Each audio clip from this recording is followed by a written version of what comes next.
Welcome to the Heartlight Sessions, a podcast about light working your way through dark times. I'm Jenee Halstead. I'm a singer-songwriter, holistic vocal coach, intuitive guide, and plant medicine facilitator. I'm also a survivor of childhood abuse, autoimmune issues, and my 30s. I'm on a lifelong healing journey, and along the way, I want to share the ideas and teachings that rock my world. Every week on Heartlight Sessions, I call in artists, healers, and thinkers to explore what's helped them live and thrive from a heart-centered place. Because the heart, it's where the best things happen. If you've ever wondered how to unlock your biggest breakthroughs or how to come back from that stuff that tried to kill you, you know the stuff I'm talking about, the stuff that's supposed to make you stronger. Or if you've ever wondered how to just do you straight from the heart, you're in the right place. So join me, won't you? Let's turn on that heart light. Turning on my heart light. 1,000 volts of sunshine. I am super excited today. I have my friend DJ Trahan on the line with me here. And he is an amazing human, first and foremost. PGA golfer. So I would say a professional golfer on the PGA Tour. Is that how you say it? That's fair enough. Yes. Okay. And a 2-time champion. I guess that's a thing. I was doing the research yesterday and I was like, I was looking at your stats. Yeah. And this is like a whole world. Yeah, it's been 20 years. Yeah. It's amazing. It's like a whole world that I don't really know about. Yeah. And so I went down a big rabbit hole yesterday and was like, wow, this is really interesting. You can see someone's lifetime stats and like their purse, which I think is very strange, but I guess it would be like with the NBA, like someone signs a $40 million contract or whatever. Yeah. Yeah. Our lives are lived very much in the public knowing, if you will.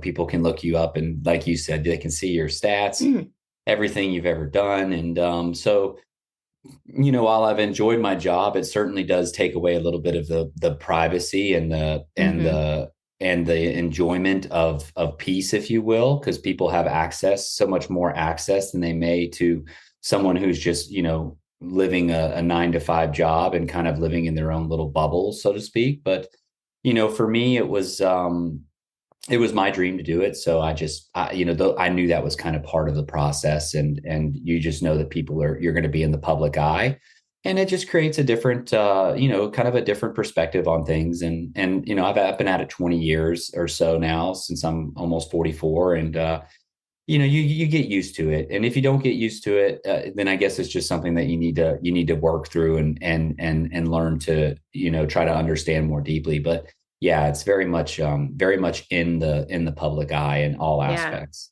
I thought it was really fascinating. Like you interview really well, and you present really well. And I think that's just a part of it's just the front facing aspect of being, in professional sports. I was like, dang, he could be like a pro speaker. Like it's awesome to see you on camera and see like that different aspect of you that I don't really know.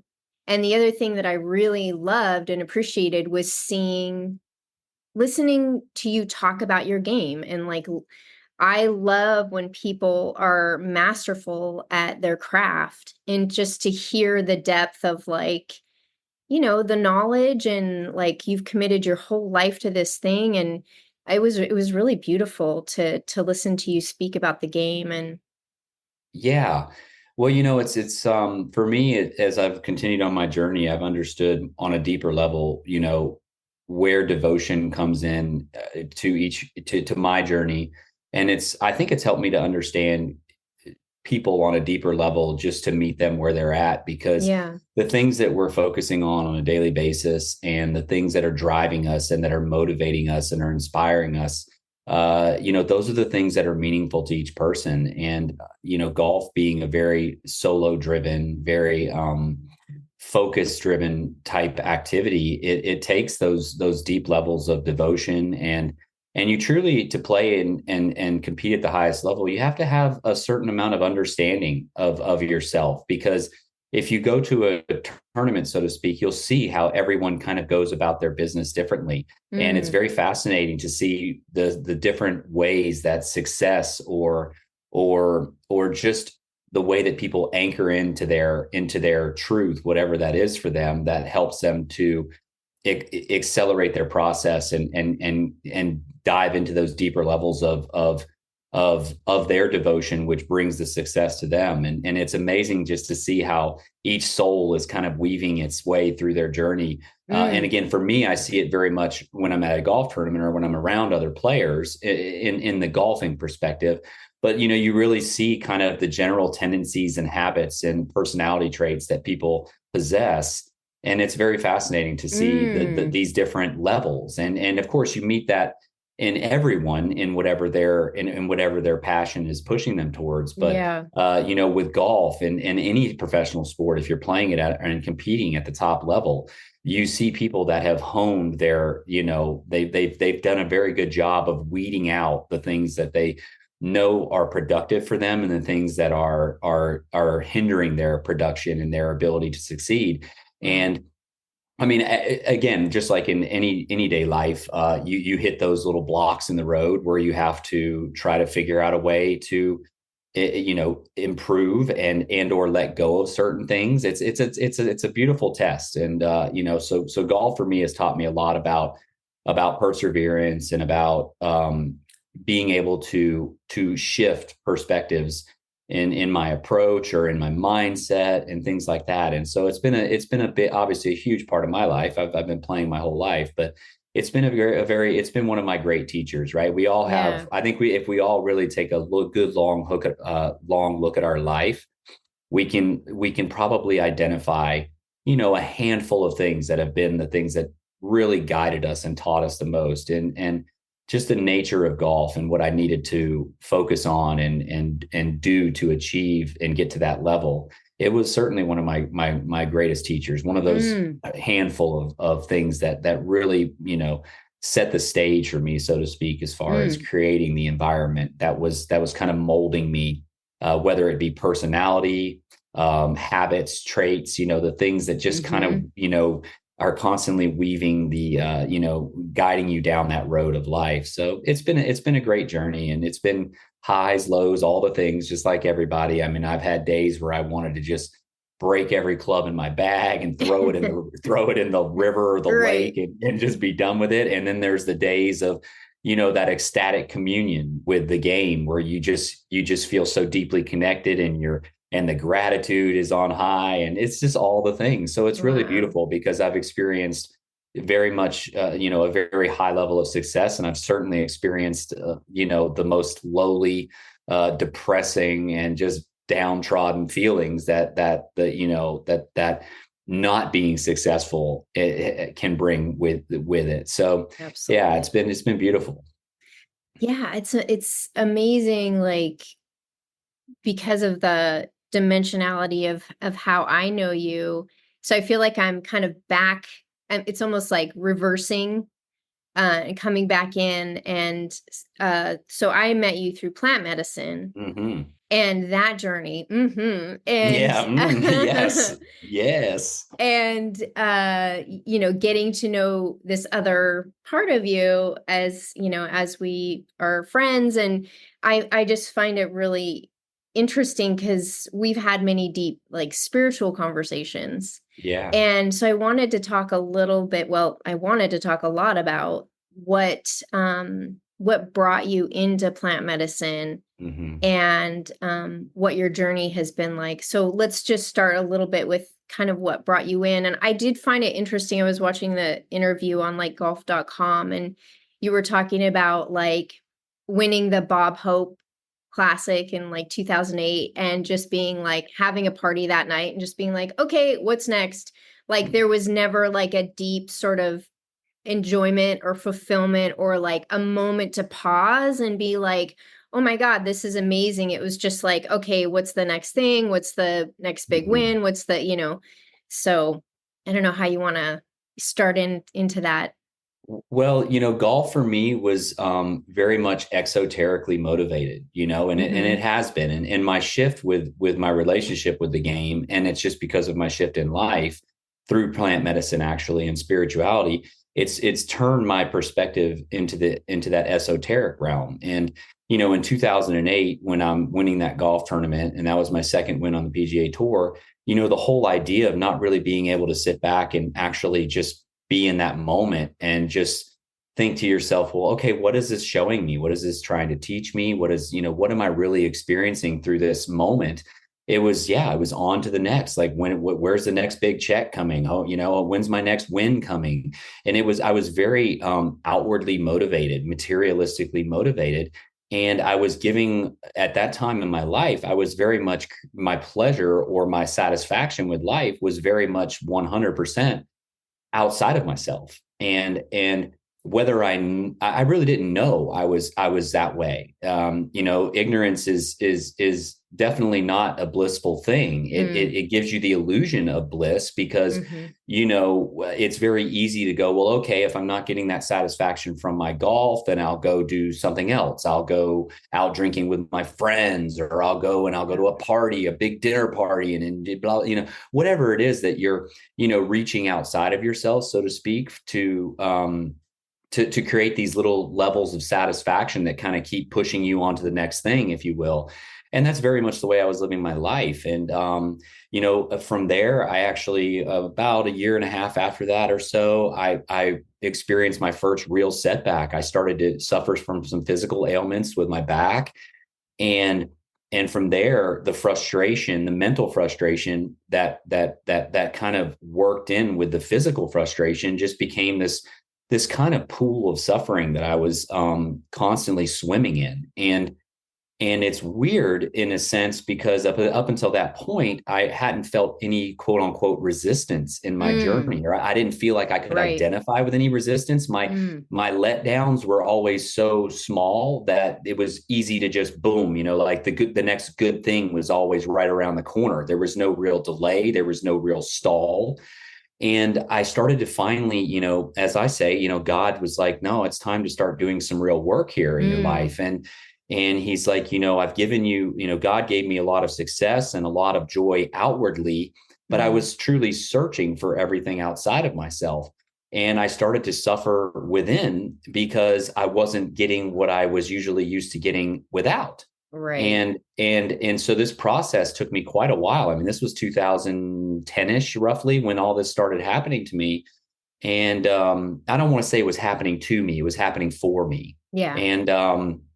And at the time, I felt like it was happening to me. Now I look back and see that it was happening for me. And, it took me about 8 or 9 years, and it was the summer of 2019. And I was actually at a golf tournament in Lexington, Kentucky. And, the way that I look back on life and I think, wow, God truly is amazing, because I was just having a random conversation with someone who I wasn't even like the closest of friends with, just kind of knew him through the grapevine, if you will.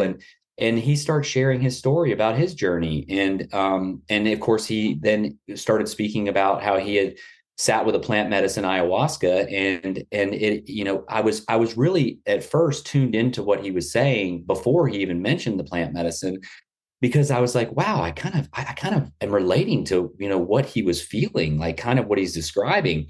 So, I mean, he had certainly caught my attention, and I was very much intrigued by everything he was saying. And then it's like, as soon as he started describing his journey with ayahuasca and what it was helping him, work through, and how it was, transforming him, how it transformed him, I just immediately was like an open vessel. I just was receiving everything. And there was no real resistance to anything that he was sharing with me. And I just was so intrigued.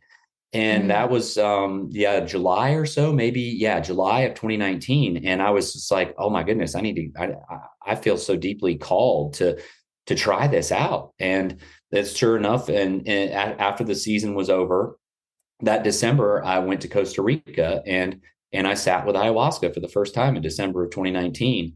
And from there, it has been the most incredibly roller coaster, like, all things but it's been the roller coaster of that esoteric journey. It just immediately, I just started to realize that I was looking in all the wrong places to try and bring comfort and peace and to help myself, if you will.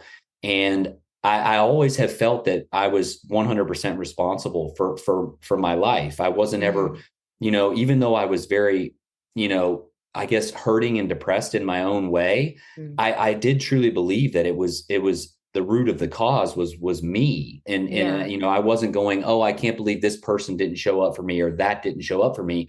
I was just very, very upset and felt shame and anger and frustration with myself. And so the good news is I kind of I'd already realized that I needed to do something, that no one was going to be able to do this for me. And immediately the medicine just showed me, once, like, as they say, like when you step behind that veil, or however, I mean, everyone terms it differently, but once you kind of are able to kind of push the ego to the side a little bit, or the ego itself just dissolves or kind of quiets itself a little bit for you. And I started to hear those little whispers behind, that ego that had been so powerfully controlling, my emotions and my thoughts and my reactions to everything. And from there, obviously from 2019 until now, I've sat with many other medicines, and I just felt this deep connection. And I was like, this is something that can help me. And it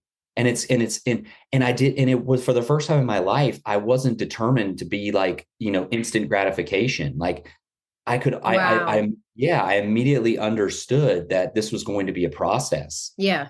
And that I had to be willing to surrender into that process and put that part of myself to the side that wanted that desired immediate gratification or immediate cessation of whatever feeling that was upsetting me or triggering me or causing me to react, and then have these emotions that were quite frankly putting me through my own little torture chamber. And so, long story short, that was the beginning of it in 2019, and then ever since then it's just been this beautiful process. And I'm so grateful. I think the thing I'm most grateful for is that my soul just has this uncanny ability to just not care, in the sense of like attachment and the willingness to step into the unknown, if you will. And I've read so many beautiful quotes by Rumi and the saints, and and all these beautiful, enlightened and wonderfully spiritual beings that have graced the presence of this planet for our good and for our betterment.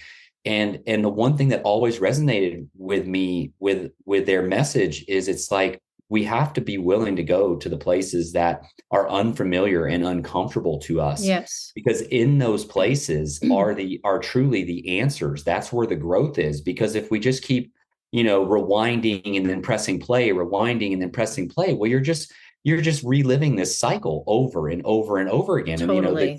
And the wheel of karma, as they say. And it's like, unless you change direction or spin the wheel at a different speed, however you want to term it, it's very difficult to break these habits and these identifications that we have with ourselves through whatever we've experienced in our life. So for me, I just had the realization for me was, I have to be willing to always step into something that I might, that is probably going to make me uncomfortable. And it was very uncomfortable for me to sit with ayahuasca that first time. I remember putting the cup to my lips and going, what am I doing here? I was just like, I the only thought going through my mind, but at the same time, I just drank the ayahuasca. It tasted horrible. I swallowed it, and then boom, and the rest is history, in the sense of, I understood very quickly how important it was to be willing to receive things that are out of the norm, if you will, things that are going to contradict the beliefs that we've created for ourselves, because otherwise we're just going to keep believing the same thing, keep living the same thing. I mean, the proverbial Groundhog Day, just over and over and over again. Yep. I'm curious, from 2019, from that moment to the point where you decide to I don't want to say to sit with the medicine ibogaine, what year was that? And can you talk a little bit about, like, that journey and why you decided to sit with ibogaine, because that is a medicine that is really not for the faint of heart at all. And if some people don't know, we can talk about it a little bit, but it's a medicine that is really used a lot with people who have severe addiction. It's kind of like a last ditch effort, you know, for a lot of people that are severely addicted to heroin. And, you know, you kind of arrive at this place where you're like, well, I'm kind of dead either way. So I can go, you know, I can go work with the medicine ibogaine. Or so I'm just really curious what kind of brought you to that place of deciding to sit with that medicine. You know, from that time in 2019, and I sat with ibogaine in 2022, in you know, right around April or May of 2022. The first time I sat with it, I've sat with it again this year, and you're correct. It is not for the faint of heart. I tell people, like, if you sit with ayahuasca, you go, and regardless of how difficult the journey may be, ayahuasca being a very feminine energy, and of course they refer to her as Mother Ayahuasca. She has, even if you have a very difficult night with the medicine, in the subsequent time after coming out of the medicine, you feel like you're being kind of guided, and and you have choices that need to be made. Yeah. Ibogaine is very masculine. It's 100% masculine. It's like grandfather's son just screaming at you in the, you know, Sahara desert, and there's no water around, right?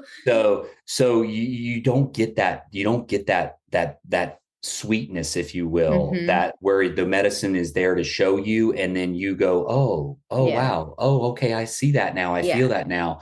And you get the choice. Like ibogaine, the reason why I believe, and again, from my experience, why it is so effective with addicts is because it's like hitting Control Alt Delete on your computer. It is it is like that system reset where there is no choice. Ibogaine says, you come to me, you sit with me, and you will not leave you will not leave the same soul. You will be, you know, there is no option as to whether or not you want to change it. And with whatever it does in your mind, as far as your neuroreceptors and the way that your mind and your thoughts and everything works. I mean, think about the actual addiction, right? I mean, when a heroin addict is like, oh, I want more heroin. I mean, there's the physical addiction. There's also those mental neural pathways that have been just wired. Emotion, right? So ibogaine basically, like, let's just call it, it just goes in and just burns those receptors, if you will, within your consciousness, your mind, however you want to term it. And so if you go to that medicine, it is going to just it will change you. Ayahuasca says, here is some beautiful, loving messages that I want to send to you, and give you. Are you willing to receive them? Yes. And so our ego, once we come out of the medicine, or our mind, however you want to term it, now has to go, well, you can't unsee or unfeel what the medicine shows you. But ayahuasca says you do have this choice now. Ibogaine just doesn't really do that. And so again, it is warrior medicine, as they say. It is a true warrior medicine. And it for me, what got me to the point of wanting to do that is, again, my spiritual journey. After sitting with ayahuasca, I just started becoming so much more esoterically driven, and I wanted to connect more deeply with my real self, which I felt was my soul, and less with these kind of ego-driven things of, I want more money, I want more success, I want more stuff, I want more this, I want more that. I felt like that was just a waste of time. It became more of a waste of time for me. And I wanted to live in the world, but be not of the world. As the saints say, they're like, you know, you're here, you have a purpose, but you need to be unattached in your ways of saying, like, what is meant for me is going to come to me. May I accept it without attachment, so that I can, you know, kind of flow more freely in life, instead of having these needs and these wants that, if I don't, quote unquote, get them, are going to take my peace or my joy or my ability to just kind of just be in the moment, and not have these needs and these expectations that have to be met. So sorry to interrupt. Please. So even though you'd been on your ayahuasca journey for a while, you were feeling still this, like, sort of deep hunger, or deep, like, to die before you die. so to speak. Or just a desire to know yourself better. Yeah. To connect more deeply. I'm not saying that ayahuasca didn't help me connect deeply, but it's like, I remember it was actually when I was drinking ayahuasca for the first time, a girl who was a facilitator there, random conversation was happening with about 4 or 5 of us in between ceremonies. And she spoke about her experience with ibogaine. And she said, it's not for me. She goes, it was pure masculine energy. And I could just tell by her energy that she was very much into, her soul was at a place of just the sweetness. It was searching for that feminine and that sweetness. And so whatever her journey looked like, she felt deeply called to work with medicines that kind of, were weaving more than just like hammering home a path. But she had sat with that medicine. So it obviously had profoundly affected her. But she said, no, I mean, I would never sit with it again. It was just such an intense and such a masculine presence. And I just didn't feel like there was any love there, so to speak. Yeah. And that's okay, right? That was her perception. That was the way she received the medicine. But for some reason, it struck me so profoundly how she talked about that masculine, just like, that rah energy, if you will, of what the experience was like for her. And so that planted the seed in my mind right there in 2019. And sure enough, I mean, the way medicine works, I'm a true believer that regardless of when you find it or when you hear about it, like when you actually sit with it, if and when you actually sit with it, it's perfectly timed. I mean, that's the way the divine and the universe and the plan works. And it took me almost 2.5 years to finally make the decision to sit with the medicine. So I had to experience 2.5 more years of just going through my process and going through my journey. And I sat with ayahuasca and also psilocybin and some other medicines prior, to actually sitting with ibogaine. But I can easily say that no medicine has affected me more on a more deep and profound level than ibogaine. But for me, it was just this, it was like that seed was planted and it just was, and it's like, it was slowly being watered over that almost 2.5 year time frame. And then when the time was right, it was right. It was ironic. But when I sat, I knew how profound I really had the sense of how profound it was going to be, but I was more at peace with sitting with iboga or ibogaine than I was when I putting that first cup of ayahuasca to my lips. Right. And so, it was perfect timing for me, but it did just completely shatter me. I tell people, I'm like, the idea of the phoenix, I mean, iboga is the medicine that will burn you to the ground, and then you rise from the ashes that are left. Wow. So yes, I mean, it is a deep commitment to letting go. And that's really what it boils down to. Whatever letting go is going to look and feel like for you.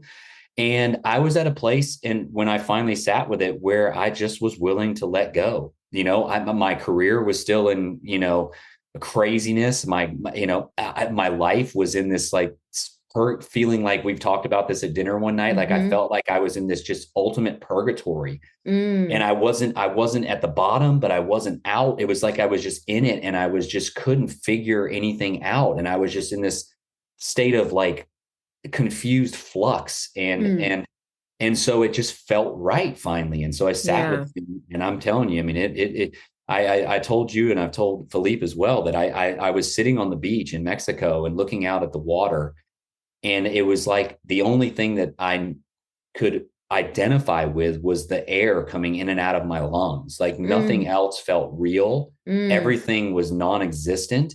And the only thought that came to my mind, because of the fear that was coming up from the feeling I was experiencing of that just kind of nothingness, if you will, was, what have I done? What have I done? What have I done? What have I done? So there's that part of my ego that was just absolutely just devastated, right? And my mind was now just completely in this, like, incredibly, just like I said, burnt, like everything was just burnt. And I hadn't started putting the pieces together yet, because it was the morning after the medicine, and I was just so deeply, profoundly affected by it. And it was the darkest day of my life, and that darkness lasted for a while after.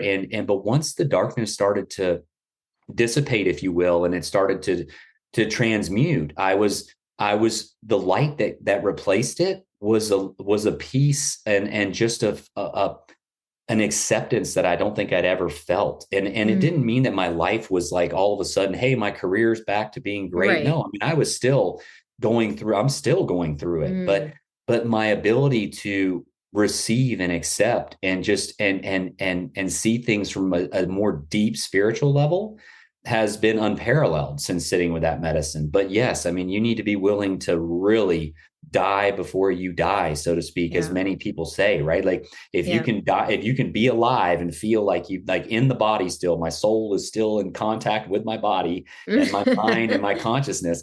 And it's like, but again, this is my journey. And it's like, I would never, be the proverbial preacher to walk around and tell everyone sit with ibogaine and it's going to save you. No, I mean, if you are meant to find your way to a medicine like that, you most certainly will. And those that don't find their way to it, even if they know about it, it's because it just was not for you in this incarnation. Exactly.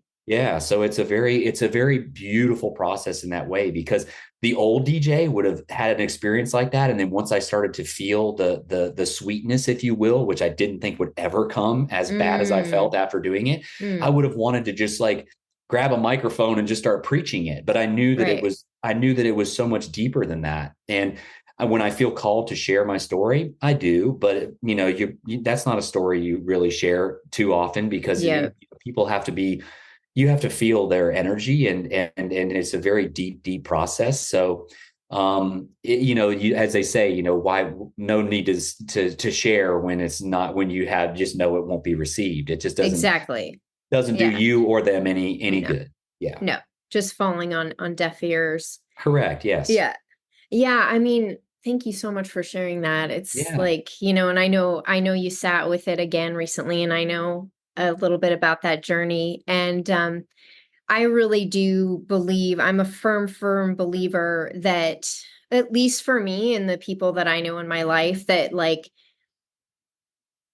I could not fully heal my trauma until I started working with plant medicines. And I had done like every training you can imagine. I was like a practitioner in this and that and energy healing, and I studied with several like great witches, and like, I've been on this journey with esoterics and mysticism and healing for 15 years. And I really feel like I was just spinning my ego in some fashion. Like when I look back at it now, it was just like there's just always another loophole or another inversion. I just couldn't ever really get myself to the place of like truly healing.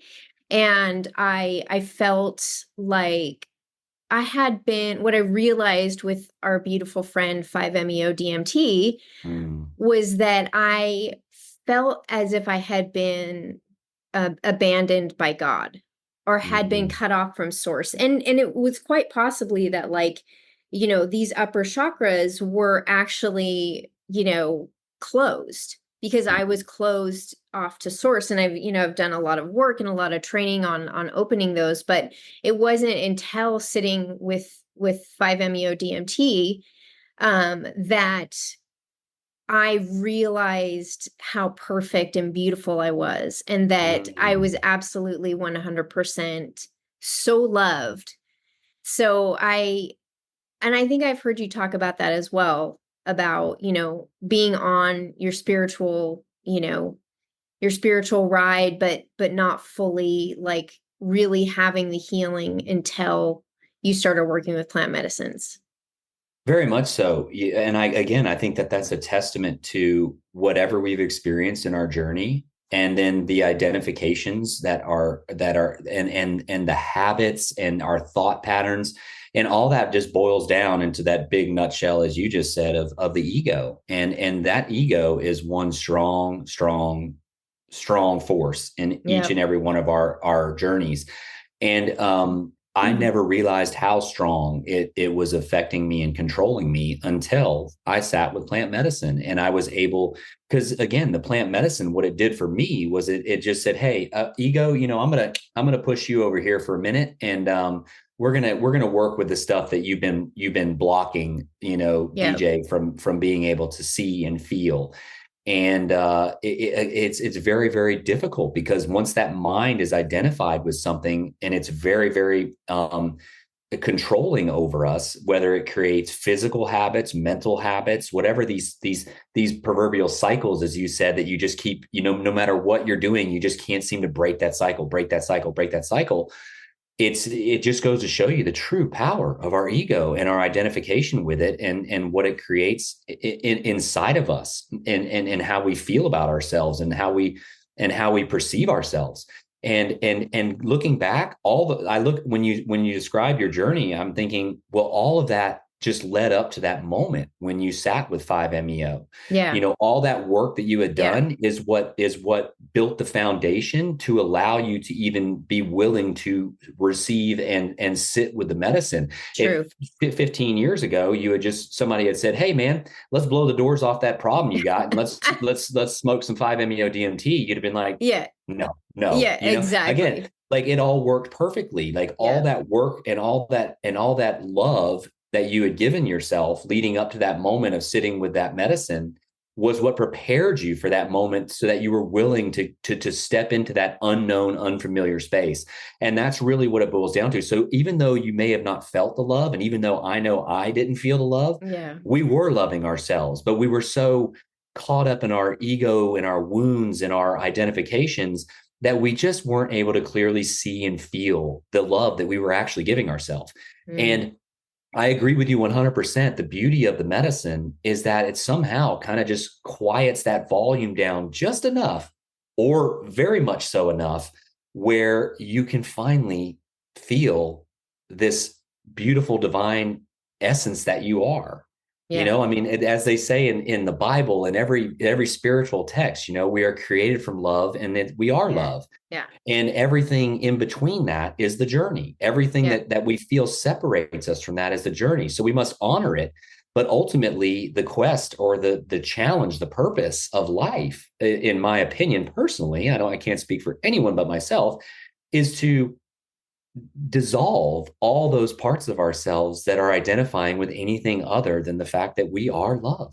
I mean, it is like, and just thinking about it, even if you can't like snap your fingers and be that and do that in a moment, just the thought of it is enough to make me want to climb the highest mountain and swim across the sea and just accept the things that are coming to me now with more gratitude and more grace and more more surrender. And I don't see the things that are coming to me anymore that don't feel good as me being tortured by the divine, if you will. I see it as an opportunity for growth. Oh, this is coming to me for a reason, karmically. I must accept it. I must welcome it, because in it and through it is that love and liberation that I think we're all ultimately searching for, whether we're completely aware of it, or even if you have no clue and you're completely lost, well, then it's right where you're supposed to be. But it's just, how much can you accept where you are in each moment? And for you, it took that long. For me, it took like almost 10 years of just going through these mental and physical, just, craziness in my life. And then bam, 2019, almost 10 years after I was in my, prolonged state of feeling all this resistance and crunchiness and just, I call it the, and there I was. And yes, and in 5-MeO, I actually, the first time I sat with 5-MeO was the day before I did ibogaine. And I remember coming out of that first 5-MeO journey, and my third eye, like I could feel the light. It was the brightest, most beautiful, most divine light. It was just like beaming into my third eye when I was in the journey. And I just was, when I came out of that medicine, I just was speechless, right? I felt God. No like words.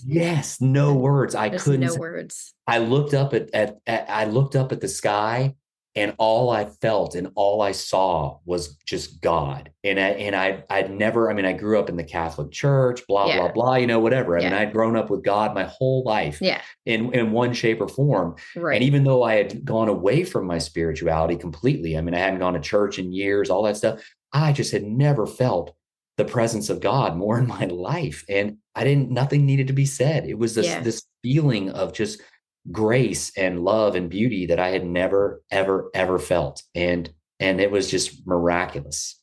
This is what I find so life-changing about plant medicines Mm. and why I believe so much in them is that we're so disconnected. It's like our egos protect us, and it's like we have to honor them, for what they do to keep us alive. Mm-hmm. And at the same time, like, we've come so far from being disconnected from nature. Like there's a great Carl Jung quote that's like, the minute that man sort of got lost was when he disconnected his psyche from nature. He says it beautifully and eloquently, but it's really that, like, we are at this, especially now, at this real crux in humanity where we're like, I mean, we're literally like merging with technology. Mm-hmm. Whether we realize it or not, we are really, there. And then you get to go sit with something like the Madre with Mother Aya, or, with Bufo, or one of the great, or even with, fungi with the psilocybin, and you get to tap into the true consciousness Mm-hmm. of the planet, and you get to tap into the universe, and you start, like, I have conversations now constantly all the time with, like, the trees outside. I have more conversations with nature Mm-hmm. at this point. Like, my dog and I were just like, boom, Yeah, and yeah, yeah. that's like all because of plant medicines. It's, the first time I sat with Aya, I had no idea what Aya was. Mm. And when the second cup came on and started coming on, I was outside. I went outside the Maloka because I was like, oh, I think everybody's getting up to throw up. I think, should I be doing that? I was so, like, I had no idea what was going on. This Mm-hmm. is, in Brazil, and like Yeah. all these people are getting up to Ralph. And so I step outside and I like grab onto this tree, and like all of a sudden I feel this power like coming up under my feet and coming up into my body. And it's like a train. And I Mm. can't even like figure out what's going on. I'm just holding onto this tree, and I look at this tree, and all of a sudden the tree is like sacred geometry. And then I look out into the jungle, and all of a sudden the jungle is like do, do, do, do, do, do, do, do, do. And all of a sudden I'm seeing the world as Mm-hmm. it really is. And this is Yeah. not, anyone I think that really sits with plant medicine can tell you, no, this isn't your imagination. Mm-hmm. This is reality, Yeah. you know? Interconnectedness. Yeah. And it's like, it was so, like, for me, it was the first time in my life. I always thought I was like connected with the planet, and was like, to feel the actual force field of what is running through us. And that's the same with like 5-MeO, the flash of love that you feel. It's like, I think it's so profound. The love Mm. of whatever it is that's created everything is so big, you would implode in a second if you really, Yeah. but to just get a little bit of that love is so profound. It's enough to, like, you know, Mm-hmm. there's no words to describe it, but it's Mm-hmm. enough to just melt you into the fabric. And Yes. that's like, and that's like a tiny little bit. That's a Uh, tiny little molecule. yeah. Your mind cannot comprehend, Yeah. you And know? the magnitude, the sheer magnitude, many of the saints, they say you need the eyes, you need the right kind of eyes to see God, because if you're not ready to see God, you can't, it would, so to speak, it would kill you, so to speak. Yes. Right. Every day. Yeah. So when you're ready, you can experience that. But that's the degree, like how much love is there? So much that you can't even imagine. Yeah. And how much of that are most people blocked off to? The vast majority of it, Yeah. myself included. Yeah. And to have felt, like you said, to just feel, as Rumi says, the drop, become the ocean. Like you take, like that little bit that 5-MeO shows you, or even Mother Ayahuasca or psilocybin, when you finally see things for what they really are, that's the drop. And it's like, and it just takes that one drop. And that's it, right? And the journey really begins. But that goes back to what I was saying earlier about the willingness to die before you die. Now, to the degree that you die before you die, it's whatever is meant for each soul on their journey. But if you can honestly say that you're willing to step into that space and to create this new identity, if you will, or this new understanding, or receive a new understanding, for the longest time, I obviously wasn't willing to do that. I thought, as I said, I was exoterically driven. I can figure this out. I can find the answer. The answer is out there somewhere. And I know, my friends out there, the answer is already within you. And I never looked within myself. Yeah. And plant medicine said, it's time to start going within. Yeah. And so for 5 years now, almost, I've been going within and not without. And I am more grateful for that than anything in my entire journey so far to this point, because I know that there's nothing out there in this world that is going to satisfy my soul, because my soul doesn't know what your soul is that beautiful, loving, energetic spark that you've been created with. And then the consciousness, the ego, all those things are just the journey. Like, just see it as the journey. As I said, living in the world, but not being of the world. It doesn't mean don't go live your life and don't spread as much love and joy and have the most beautiful amount of compassion for each soul that you come across. Because you know what, if you run into someone and they are just being the biggest, meanest, just gnarliest person, I used to look at that person and just go, how could you, what's wrong with you? What is wrong with you? Yeah. Now my first thought is, oh my word, I can only imagine what they've experienced in their life, in this journey, in this incarnation. And for me to sit here and pass judgment on them just because they're acting that way, that means that, I'm now acting basically no different than they are. No, I want to try and send as much compassion and love towards that person. Now, do I have to go interact with them? No, you don't have to. But thinking that they're a bad person or doing anything like that, it serves no purpose whatsoever. It certainly isn't helping them. And if there is a way that you can physically or in some way show them love and compassion, it may profoundly affect them. But I assure you, it's not going to do them any good to react and yell at them or treat them poorly in return.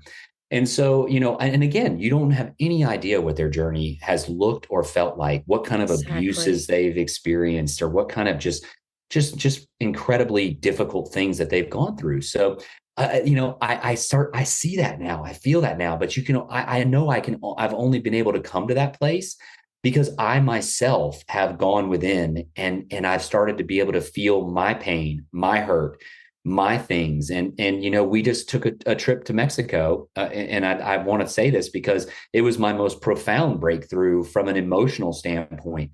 I don't want to say that I have a hard heart, because I know I don't, but the guard or the block that I had put up around my heart and the willingness to be vulnerable and to surrender and let go was a very thick guard, a very thick wall. And even though I had done so much work and I have had so many blessings in the past 4.5 years or 5 years with plant medicine, I hadn't let go yet. And we went down and sat in Mexico with 5-MeO. And to sit with Alfonso was a life-changing experience. It's always a life-changing experience. But for me, this was one of those aha moments, right? It was one of those like, wow, it was like ibogaine, but this was an emotional moment for me.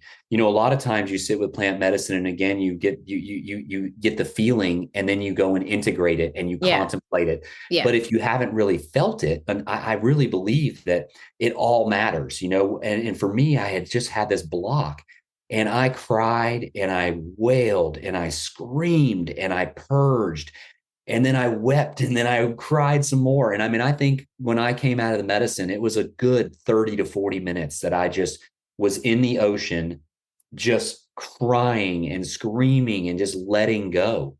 And I've never felt energy move through my body and through my heart and through every part of my being like I felt in that time. And I giggle thinking about it because I just remember like the 2 times that I was able to clear my eyes enough to see.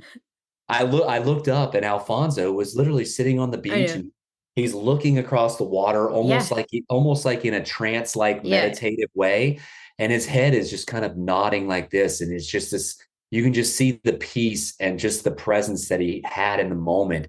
But I also felt his connection and his gratitude for what he, in a sense, gave me through the journey, because he takes you through the journey. His connection to the medicine is so deep, so profound. Right. And he guides you. And it's like, and I could just see the gratitude and the humility and just the sheer presence that he had just sitting there. And he had just the cutest little kind of smirk on his face. And it was just like, it's that bliss. And I was the one that sat with the medicine, and Alfonso is basically experiencing in his own degree, in his own way, what I'm experiencing. But for him, it's the joy of seeing another soul liberated, finally feel it. Exactly. He knew that I was blocked. He knew from the first time you sat down. Yes. Which is so funny, because like, this is how masterful he is. You kept asking him, and he was like, I see peace. I see peace. It's like, he was like, but we have more work. Yes. This is a true master. He wasn't going to be like, well, I saw this and blah, blah, blah. He's just like, I see peace and we have more work. Yeah. And like, he just kept going there. And I don't know at what point he started talking to you about the White House, because I missed a few of your journeys. About halfway through, 12 journeys, but like sixth or seventh journey, he finally told me about the house. Yeah. And I mean, that, like, knowing you and knowing a little bit about your life and your journey, I mean, I was like, oh, there's something huge to this. There's something really, really profound to this house. Yeah. The house is like, it's your heart. Mm-hmm. Yeah. And I also I felt like it also tied into like a lot of the women in your lineage. Mm-hmm. Like, I felt like there was like this sort of feminine ancestral loneliness. Yeah. And like, I mean, I think a lot of the women in all of our, in our ancestry were extremely lonely. Yeah. And I think there was something there that you were carrying, and it was like you were carrying that on your heart.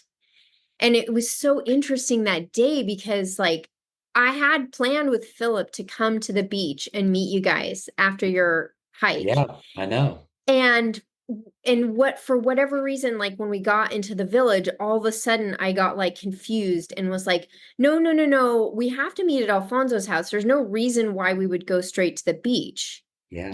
Because that would be disrespectful, or like they would meet us here. And I really think like we were not meant to be there.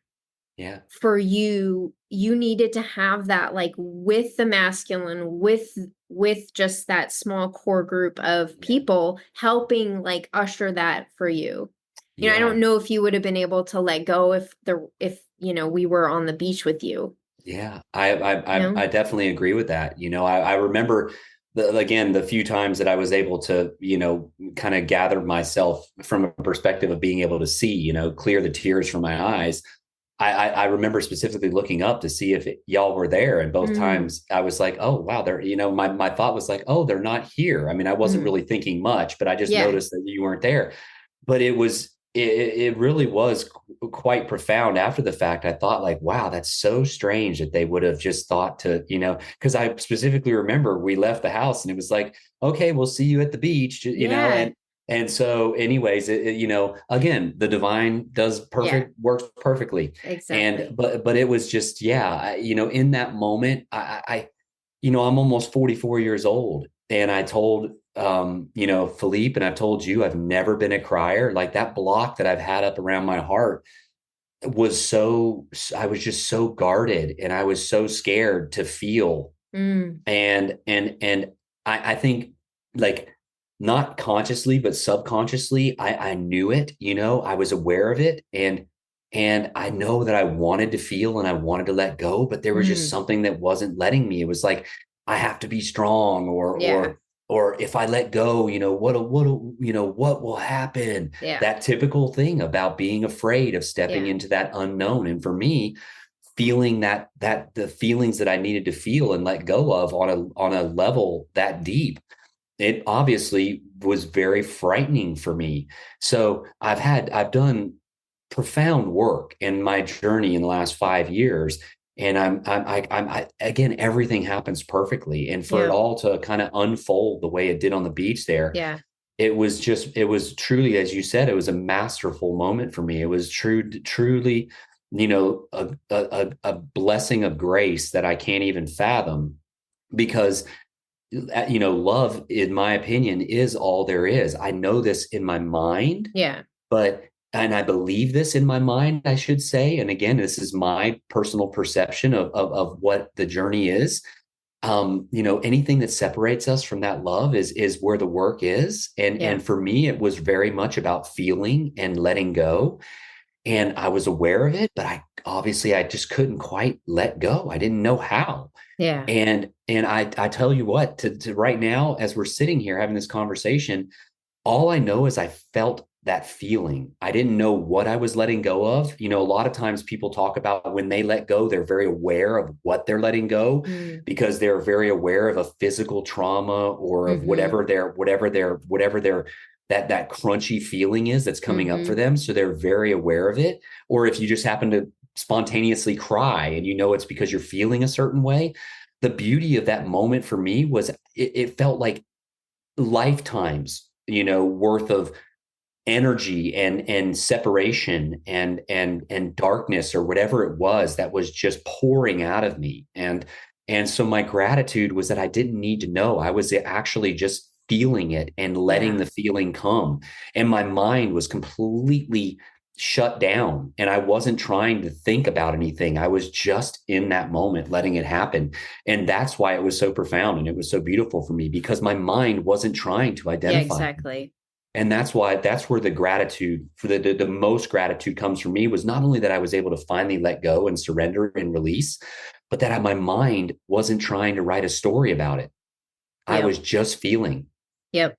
Yeah. Yeah. It's so amazing. I think it's profound that, we were offered the water ceremonies because, because of, I think, it being a small group, and the water is emotion.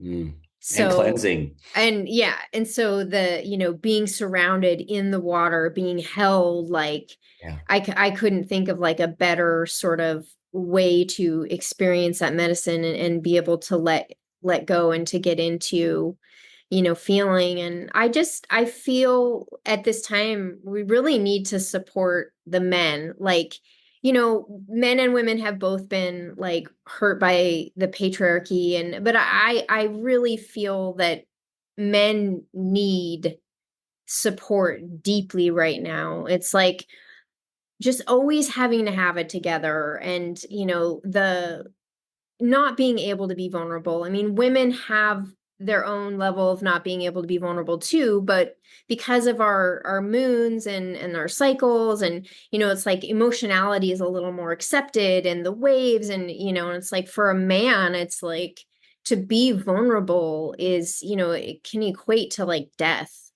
and very much like deeply subconsciously, even if it's not like in this life, there's still that like that deep subconscious line that's running through, I believe, that's like vulnerability equals death.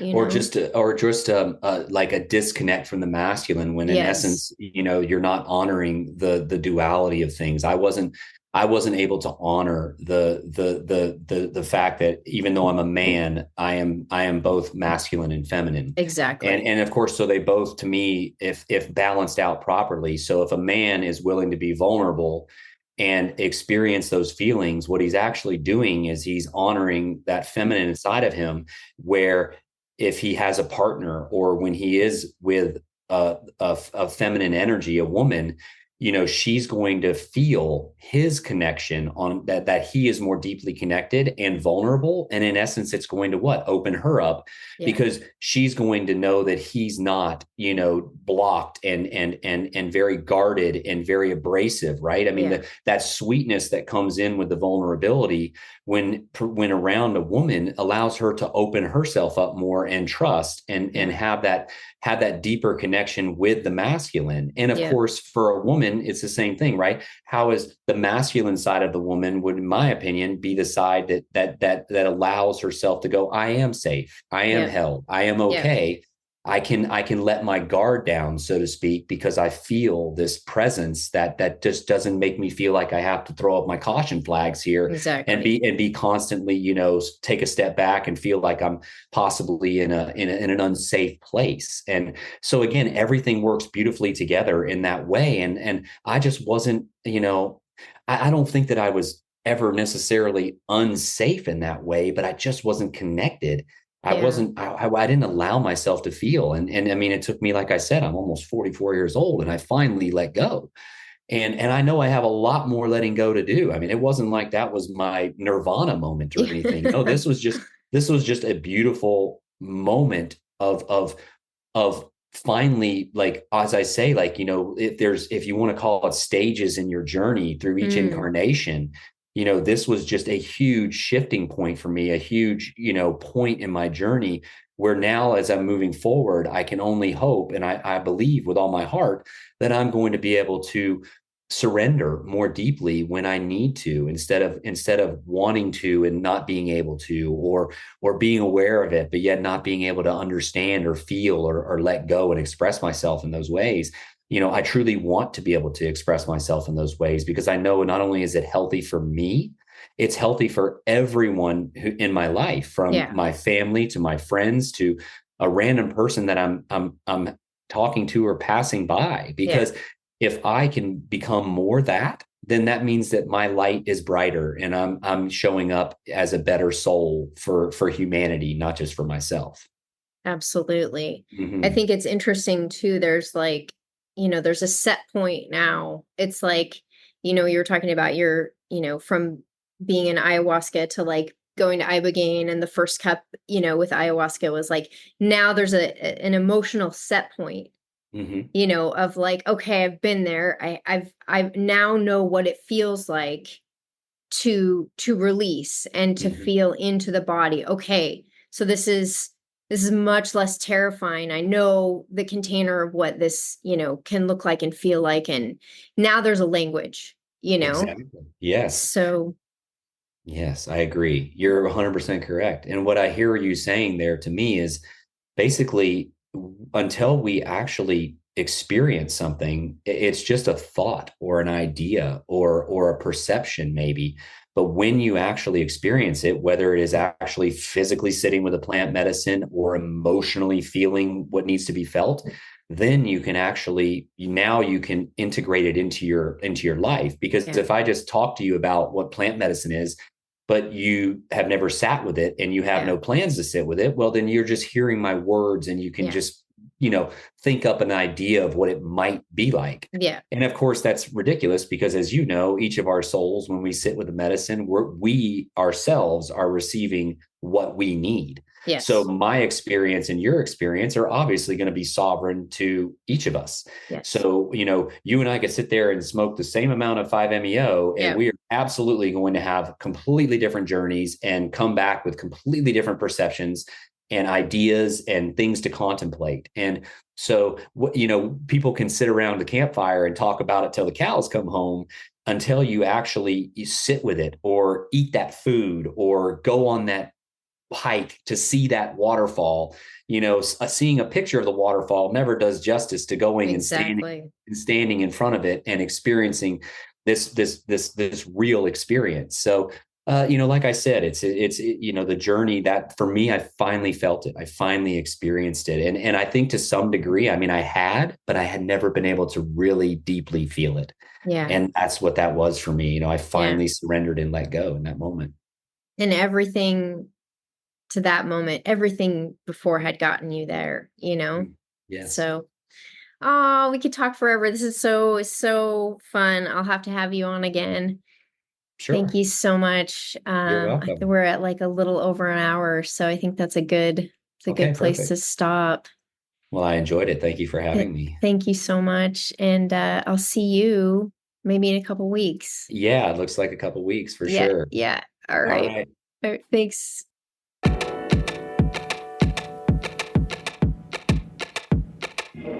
The Heartlight Sessions podcast is executive produced and hosted by me, Jenee Halstead.